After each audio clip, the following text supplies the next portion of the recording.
The Constituent Assembly included 4 members from these chief commissioners provinces, and they were Delhi, Ajmer, Kurg, and Baluchistan, what you call today. So 4 members were coming from these 4 chief commissioners provinces. So if you look at all these 389 members, total 296 were elected. 292 from the governors provinces and 4 from the chief commissioners provinces. Total 296 members were elected. And as I said, these 93 members were nominated by the princes or kings of that region. So out of these 296 members of the Constituent Assembly who were elected, Congress party had 208 members, Muslim League had 73 members, and there were some small parties or what you call Nirdaliya, someone who is not affiliated to any party. So their number was 15. The other fact related to this composition was that the Muslims and Sikh communities were given separate electorate. And here you find what you call the seed of division on the communal basis. So Pakistan was created as a Muslim state, and you see Sikhs were also given separate electorate rights in the Constituent Assembly, and you see the demand of Khalistan has also found a basis here, the nasty decision of the Britishers to give a separate electorate to these 2 communities on the basis of their religious affiliation. We need to see that after the division of the country on the basis of the Mountbatten Plan, the total members in the Indian Constituent Assembly turned out to be 299. So you see, initially it was 389 for undivided India, but after the division, the total strength of the Constituent Assembly became 299. So this was the strength of the assembly, which was responsible for designing the Indian Constitution. And if you look at the previous experience of the Congress leaders and other Indian politicians to design any law or any constitution, remember these were participants of the freedom struggle, right? So in a very limited way, they had experience for actually writing laws. Or so since there was no member from Indian politicians in the Simon Commission, the commission was opposed, and this committee, what we call the Nehru Committee, undertook an assignment from the Congress party to design a constitution for India in 1928. And that was an effort or to demonstrate that the Indian politicians have competency to write their laws, to design constitution. Pandit Motilal Nehru was the chair of this committee, father of Pandit Jawaharlal Nehru. So this committee submitted a constitution to the Congress party, not to the government. And it was publicized in newspapers in a very great way, in fact, just to show that we are also capable enough to have to design our constitution.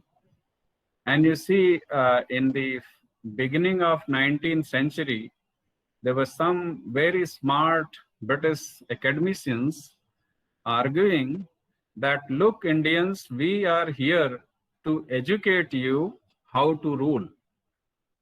And we are not going to stay here, but our purpose is to civilize you, to make you a democratic nation, to make you aware of how to live a good life, etc. So that hegemonic belief was there. And if you look at the lifestyle of Indians before the Britishers came, to some extent they were right. In fact, the contribution of the British occupation is precisely this, that today we are a democratic nation.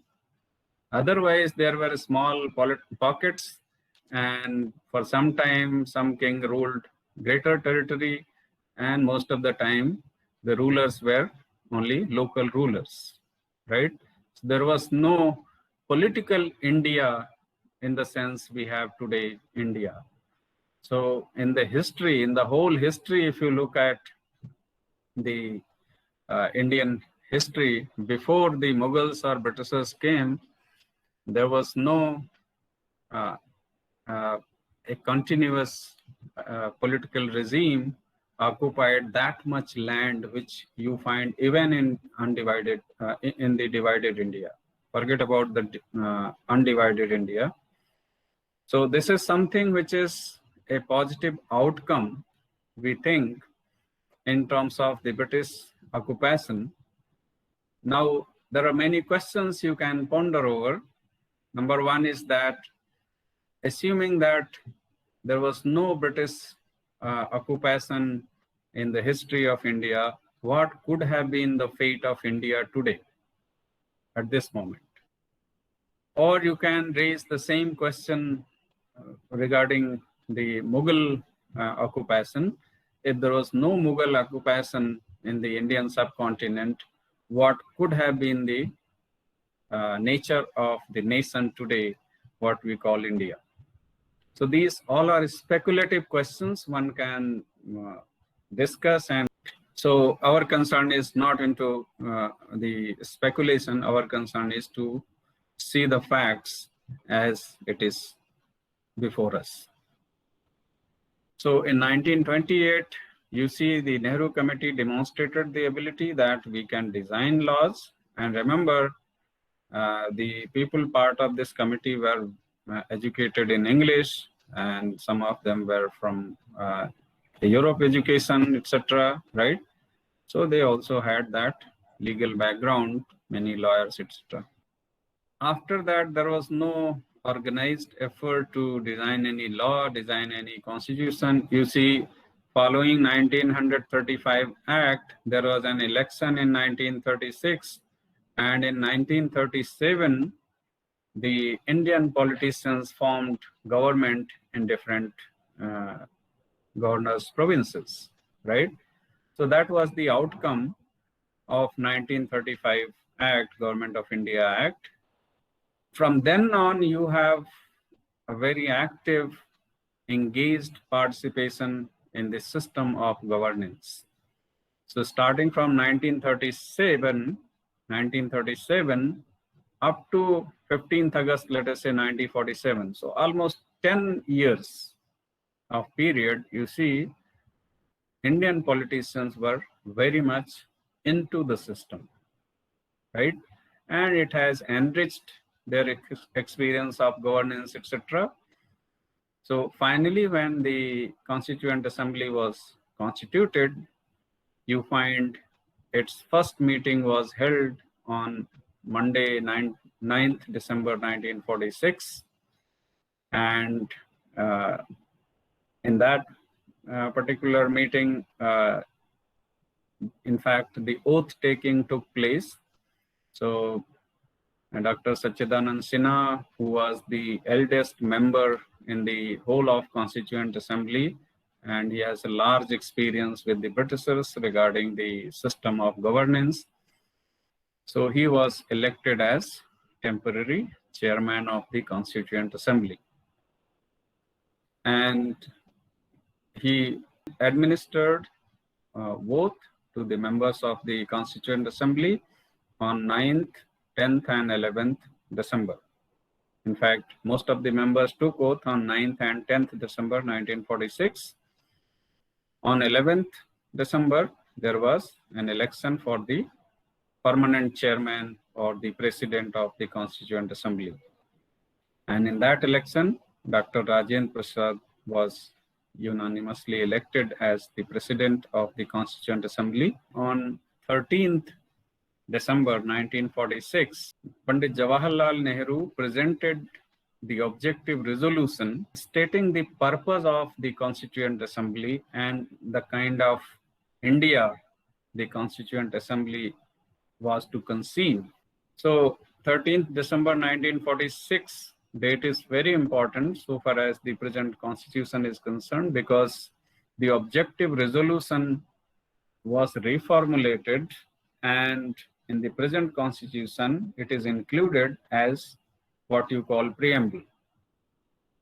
So the preamble is essentially the objective resolution which was presented by Pandit Nehru on 13th December 1946 in the Constituent Assembly, and it was debated, reformulated, and a lot more discussion took place regarding the terminologies which should be part of the objective resolution, including the concept secular. That was also discussed following the discussion on the objective resolution, and it was argued that India by nature is a secular country. It is not communal country, right? And therefore, there is no need to include secular term in the objective resolution. And if you are interested, you can see the debate of the Constituent Assembly, and fantastic debate you can see on these matters. So the objective resolution was the initiation of the drafting of the Constitution. And the first draft was prepared under the leadership of Sir B.N. Rao, who was the advisor to the Constituent Assembly. He was the legal advisor of the Constituent Assembly.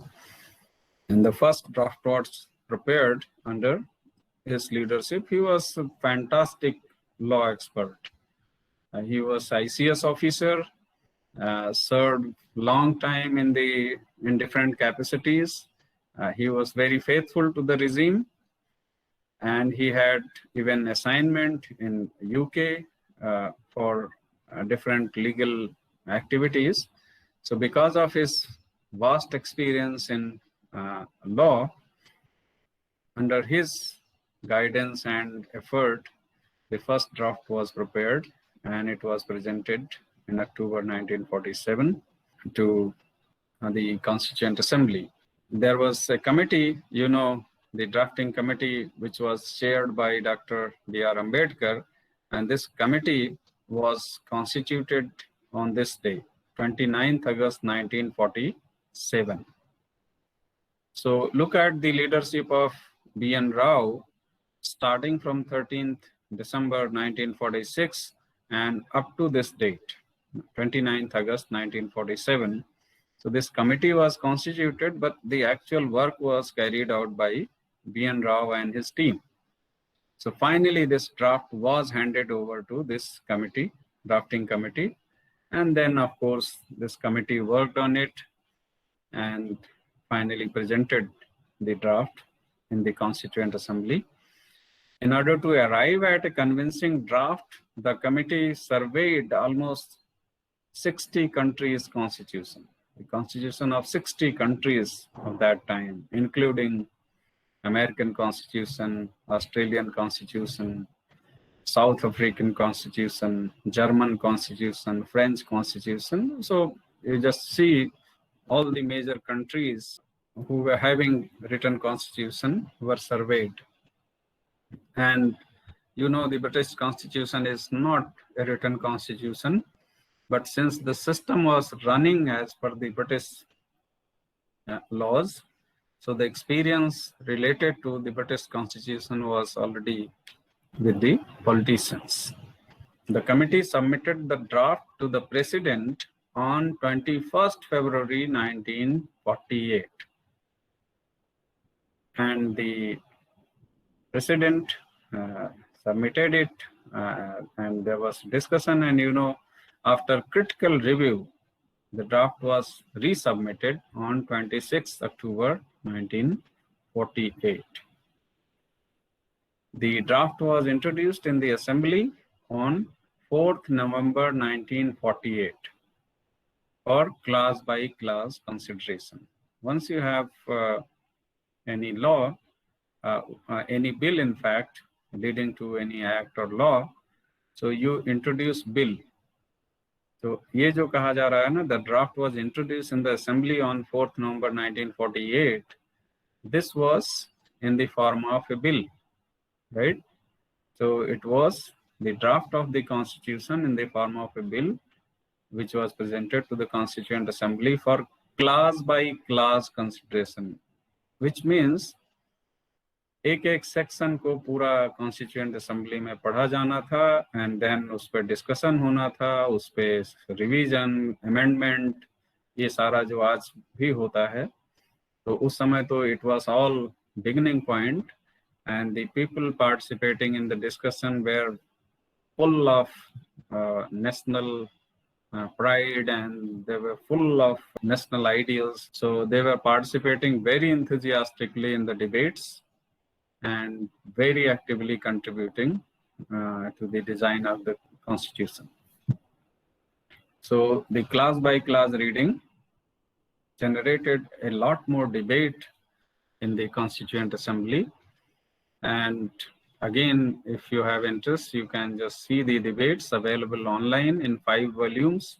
So you can see very systematically, article by article, section by section, things were introduced and the discussion held in the assembly. Class by class reading was carried out. Then the second reading was completed by 16th November 1949. So you see 4th November 1948, on that date, the bill was introduced and it is almost a year, 16th November 1949. एक साल तक ये चीज होती रही और उसमें बहुत छुट्टियां भी नहीं थी, बहुत मेहनत किया लोगों ने. तो 16th November 1949 को सेकेंड ड्राफ्ट प्रेजेंट किया गया after having the consideration of all the discussions, all the amendments, etc. Some amendments were accepted, some were rejected. बहुत अच्छा डिबेट हुआ था और वो पूरा लकीली सारा compiled है और हमारे सामने है. So next day, the third reading was presented by Dr. Ambedkar, and third reading is merely one-line statement. The way the first reading is one-line statement that I am presenting this bill, I am presenting this draft in the assembly, and then the class by class consideration take place. And then second reading, it is all discussion and suggestion phase. And the third reading is in fact just one-line statement कि ये सब जो कुछ हुआ, ये जो document अब तैयार हुआ after discussion, incorporation of suggestions, etc. ये इसको अब पास किया जाए. तो अम्बेडकर बोले that the constitution as settled by the assembly be passed. There was some again general discussion on major things because minor things were already dealt with. So major things were taken up for discussion and it was all very pleasant exchange between members with all humors, etc. So the motion was adopted on 26th November 1949. 16th November को second reading पूरा हुआ. Next day, that means 17th November को third reading के लिए present कर दिया गया और from 17th November से 26th November के बीच में ये सब common discussions हुए और finally 26 November 1949 को जो assembly थी उसने Constitution के draft को approve किया. And that day, some provisions of the Constitution were implemented. Some provisions, not all. 26 November 1949. And because of that, from 2015 onwards, we are celebrating Constitution Day on 26 November every year. 26 November is the Constitution Day of India. So, which provisions were implemented on that very day? Provisions related to Part 1, that is the territory of the nation. provisions related to part 2, that is the citizenship of the people, and then some provisions related to union executive, some election commission related provisions, because the idea was that we must fix that people of this region will participate in the election, and there must be a body which will conduct elections for the next parliament and other constitutional bodies. So 26 November 1949 date is very important in the history of Indian Constitution, where partially the Constitution was implemented. The Constitution was finally signed by the members, all the members, on 24th January 1950, and the date which was appointed to implement the Constitution in totality was 26 January 1950. And 26 January 1950 is, another important date in the history of Indian Constitution, when it was completely implemented, and we celebrate what we call Republic Day on 26 January.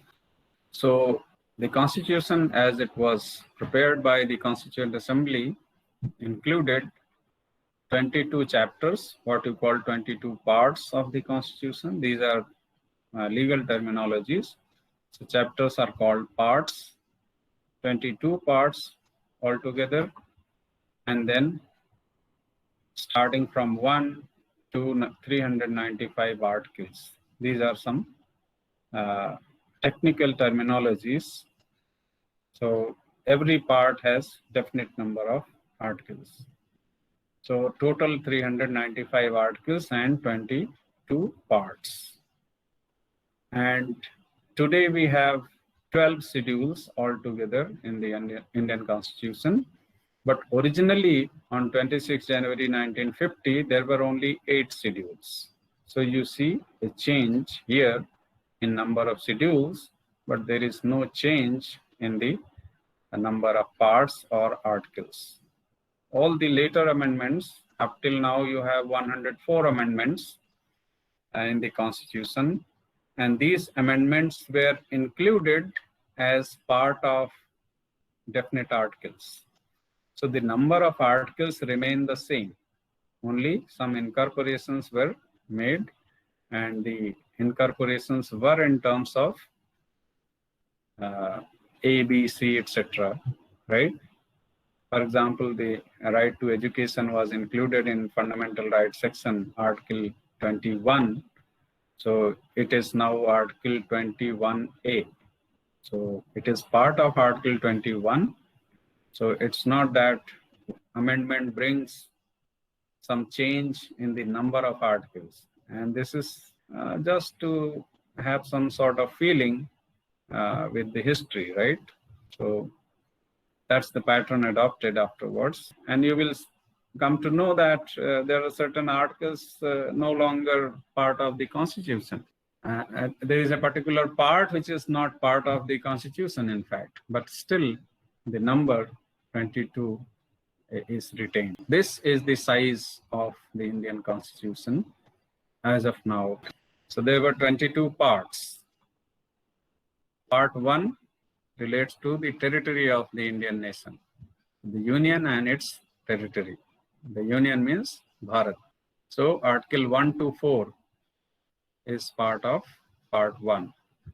Then Part 2 is related to citizenship provisions, and the articles under this part is Article 5 to 11.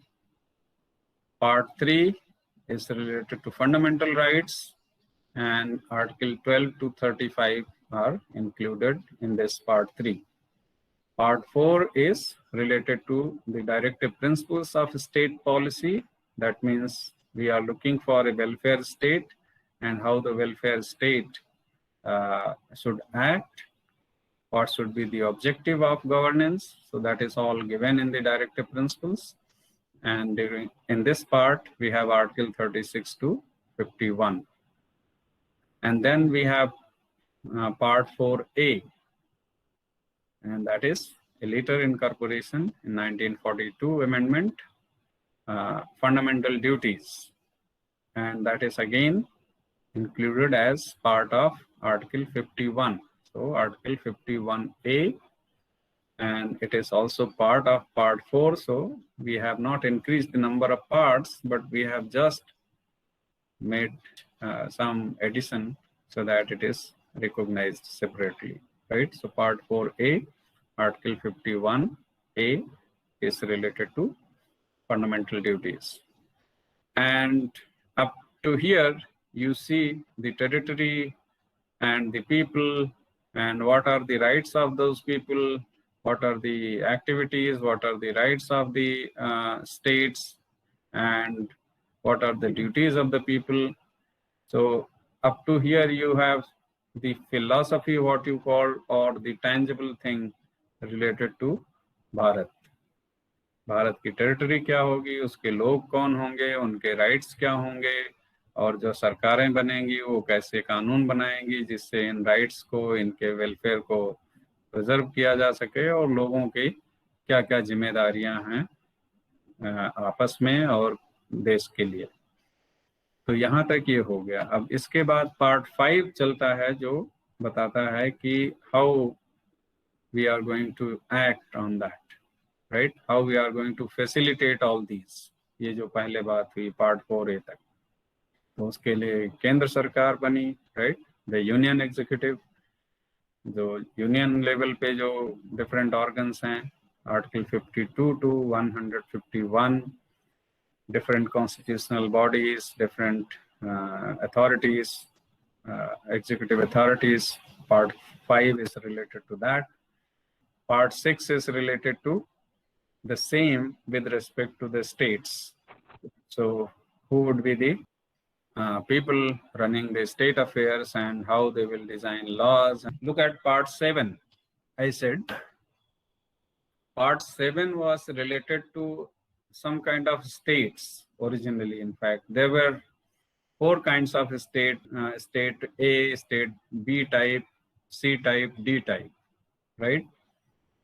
So because of the integration of all the princely states in the union, this Part 7 became redundant. So it was all thrown out through 7th Amendment in 1956. And you know, this is the year of reorganization of the states. So the reorganization finally made the whole thing completely integral. तो Part 7 अब है ही नहीं है, मतलब सारा कुछ उसका हटा दिया गया, but still we have retained the number, right? So there is no change in the number of parts. We are just continuing.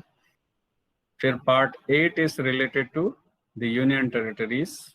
Article 239 से लेके 242 तक union territory के बारे में provisions करता है.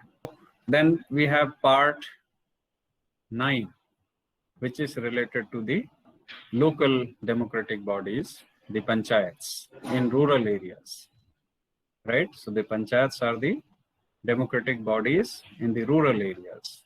So Article 243 to 243O is all related to ये सरपंच और उनके जो अधिकार हैं, वो कैसे उनका इलेक्शन होगा, ये सब इसमें लिखा है. पंचायत के क्या क्या राइट हैं, कितने सब्जेक्ट हैं, किस किस चीज को करेंगे, तो that is all in Part 9.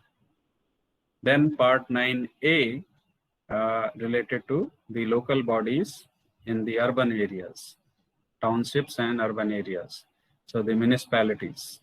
So Article 243P से लेके 243ZG, बहुत बड़े छोटे छोटे आर्टिकल लगाए गए. तो उसमें जैसे आप एक्सेल फाइल खोलते हो ना, ABCD Z पहुंचता है, उसके बाद AA शुरू हो जाता है, तो उस सीक्वेंस में चलते चलते आपको यहाँ तक मिलेगा 243ZG.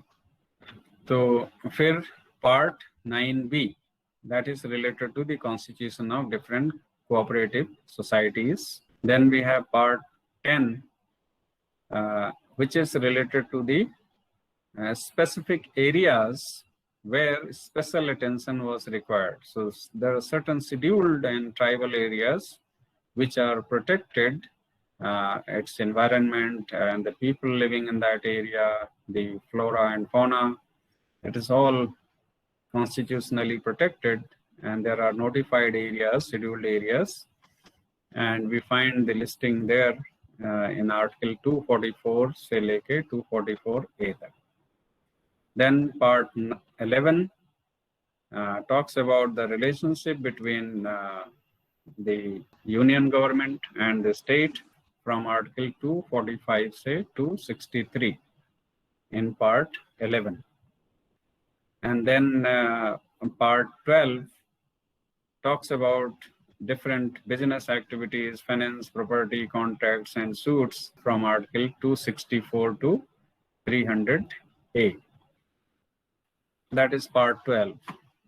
And part 13 is related to trade, commerce, and intercourse between the territory of India, how we are going to have trade within the states, within the different parts of the country. So Article 301 to 307 makes provision related to these matters. Then some of you may be interested in joining civil services, the services under the union and the states. For that, there is a separate part, 14. And in this, you have all the provisions related to Union Public Service Commission, State Public Service Commissions, and how their chairman or members are appointed, what are their duties, etc., and what are these commissions supposed to do. So, Article 308 से लेके 323 तक ये सब जो commission है उनके बारे में बातें की गई. Then part 14A is talking about certain tribunals. तो आप लोग नॉर्मली सुनते होंगे ना, ग्रीन ट्रिब्यूनल एंड देन सब नर्मदा ट्रिब्यूनल, ये सब ट्रिब्यूनल्स जो बने हैं, they are meant for some specific purposes. They are quasi judicial bodies and they have certain judicial powers. Tribunals are significant constitutional bodies as per part 14A. Then part 15 talks about the provisions related to elections. So Election Commission of India and all the commissioners जो बनाए जाते हैं वो कैसे बनते हैं, election होता कैसे है, what are the duties and responsibilities of the election commission. So that is all described from Article 324 to 329A तक.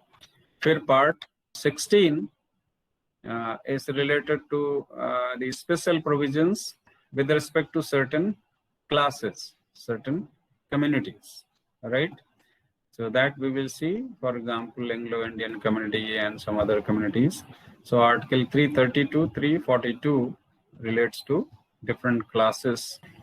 Part 17 is related to the language which are scheduled in Indian Constitution, official language. And you know, we just celebrated 14th September Hindi Day.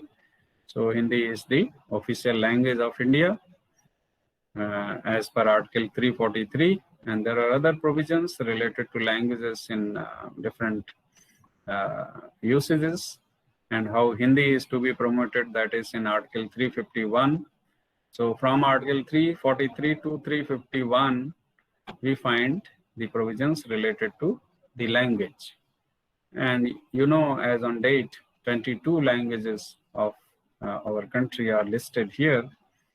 And the listing here has direct effect on examinations in UPSC. So listing of language in this schedule simply means that anyone can write or demand writing examination in Union Public Service Commission on those basis. So these are the significant things related to part 17. Part 18 is related to emergency provisions. So if there is any requirement or if there is any failure of the local government system, then the union, being the most powerful body of governance, has special rights So Article 352 to 360, they all are related to emergencies. You find national emergency, financial emergency, or what you call precedent rule if and the state administration cannot function as per the constitutional provision. So the union can take over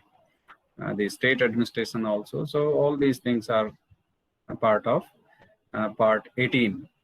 Then part 19 relates to so many things. In fact, if you look at all the things earlier, many of the things appear something of this or that part from Article 361 to 367. Then part 20 talks about how we can amend the Constitution. And in this part, there is only one article. And I think this is the only part where you have just one article, but it's very important. Article 368. So amendment of the Constitution is discussed, how amendment bill should be introduced, how and what are the requirements for passing the amendment bill in the Parliament. And you know, Constitution can be amended only by the Parliament. The state governments do not have, or state assemblies do not have any direct role there. The process will be initiated there, and there are certain provisions of the Constitution where the consent of more than 50% state assemblies is also required. So we will study all these things. And I ask all of you to look into these articles and have some familiarity before we come to discussion. Then part 21, temporary, transitional, and special provisions, and that is ranging from Article 369 to 392. And you know, Article 370 was somewhere here. It is still there, so don't think that 370 is removed. No, that article is still there. Only it is revised. Some things are changed. So they are temporary and transitional provisions that will. Part 22, which is the last. तो उसमें इस constitution का जो ये short title क्या होगा, उसका commencement कब से शुरू होगा, और उसके जो ऑफिशियल लैंग्वेज है वो हिंदी, और उसके हिंदी में उसका टेक्स्ट क्या होगा, ये सब इसमें लिखा है 393 to 395.